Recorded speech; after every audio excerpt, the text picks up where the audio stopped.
भक्तों, बहुत पुरानी बात है। एक चित्रभानु नामक एक शिकारी था। वह पशुओं की हत्या करके अपने कुटुंब को पालता था। वह एक साहूकार का ऋणी था, लेकिन ऋण समय पर न चुका सकने पर क्रोधित साहूकार ने उसको शिव मठ में बंदी बना लिया। संयोग से उस दिन शिवरात्रि थी। बंदी रहते हुए शिकारी मठ में शिव संबंधी धार्मिक बातें सुनता रहा। वही उसने शिवरात्रि व्रत की कथा भी सुनी।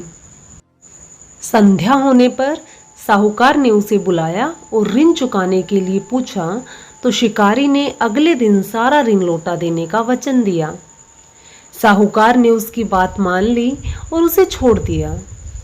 शिकारी जंगल में शिकार के लिए निकला, लेकिन दिन भर बंदी गृह में रहने के कारण भूख प्यास से व्याकुल था।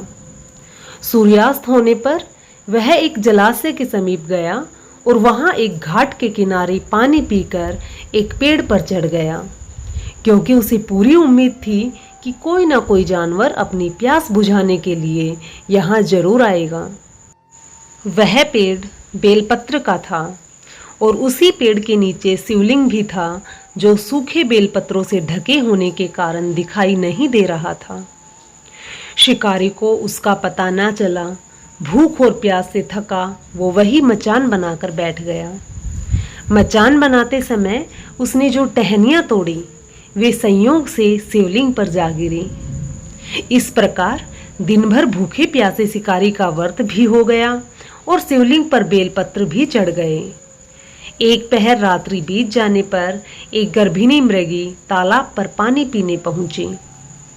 शिकारी ने धनुष पर तीर चढ़ाकर जो ही प्रत्यंचा खींची, उसके हाथ के धक्के से कुछ पत्ते एवं जल की कुछ बूंदें नीचे बने शिवलिंग पर गिरी और अनजाने में ही शिकारी की पहले पहर की पूजा हो गई।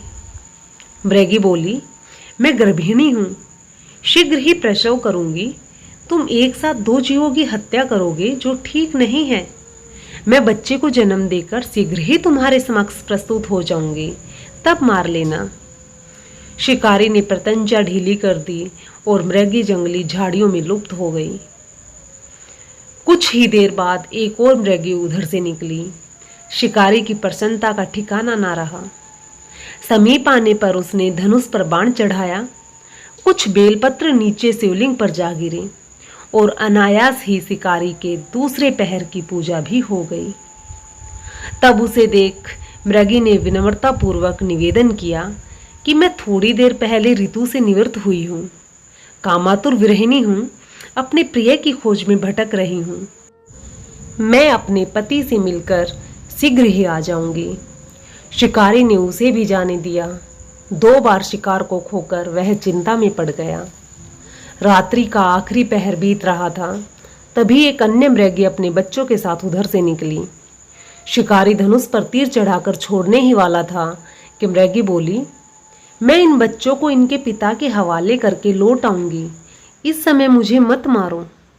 शिकारी हंसा और बोला, सामने आए शिकार को छोड़ दूं? मैं ऐसा मूर्ख नहीं। इससे पहले मैं 2 बार अपना शिकार खो चुका हूं।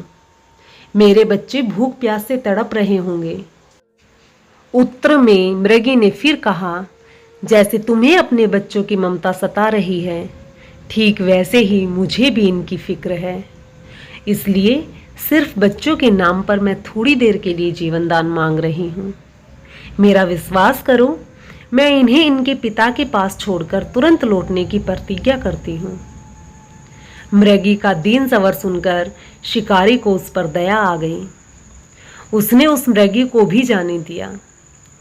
शिकार के अभाव में बेल वृक्ष पर बैठा शिकारी बेलपत्र तोड़ तोड़कर नीचे फेंकता जा रहा था। उसकी तीसरे पहर की पूजा भी स्वतः ही संपन्न हो गई। पौ फटने को हुई तो एक हष्ट पुष्ट मृग उसी रास्ते पर आया।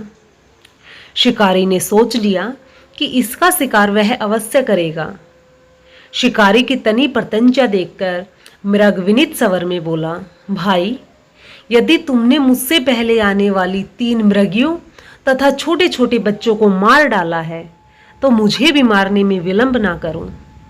ताकि मुझे उनके वियोग में एक क्षण भी दुख ना सहना पड़े।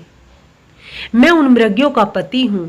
यदि तुमने उन्हें जीवन दान दिया है तो मुझे भी कुछ क्षण का जीवन देने की कृपा करो। मैं उनसे मिलकर तुम्हारे समक्ष उपस्थित हो जाऊंगा। मृग की बात सुनकर शिकारी ने भी सारी कथा मृग को सुना दी। तब मृग ने कहा, मेरी तीनों पत्नियां जिस प्रकार प्रतिज्ञाबद्ध होकर गई हैं, वे मेरी मृत्यु से अपने धर्म का पालन नहीं कर पाएंगी। अतः जैसे तुमने उन्हें विश्वास पात्र मानकर छोड़ा है, वैसे ही मुझे भी जाने दो।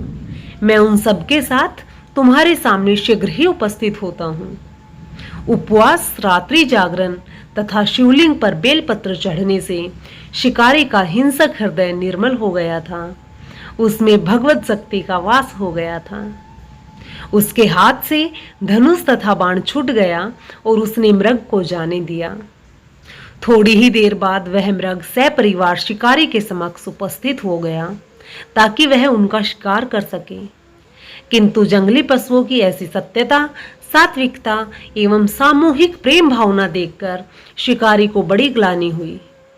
उसके नेत्रों से आंसुओं की झड़ी लग गई। उस मृग परिवार को न मारकर शिकारी ने अपने कठोर हृदय को जीव हिंसा से हटा सदा के लिए कोमल एवं दयालु बना लिया। देवलोक से समस्त देव समाज भी इस घटना को देख रहे थे। उसके ऐसा करने पर भगवान शंकर ने प्रसन्न होकर तत्काल ही उसे अपने दिव्य स्वरूप का दर्शन करवाया तथा उसे सुख समृद्धि का वरदान देकर गुह नाम प्रदान किया। यही वह गुह था जिसके साथ भगवान श्री राम ने मित्रता की थी। इस प्रकार महाशिवरात्रि पूजन पौराणिक व्रत कथा समाप्त हुई। ओम नमः पार्वती पति हर हर महादेव। इस कथा को सुनने मात्र से मनुष्य के सभी कष्ट दूर हो जाते हैं और भगवान शिव उनकी सभी मनोकामनाएं पूर्ण करते हैं। अंत में उसे वैकुंठ धाम की प्राप्ति होती है। जय शिव भोलेनाथ।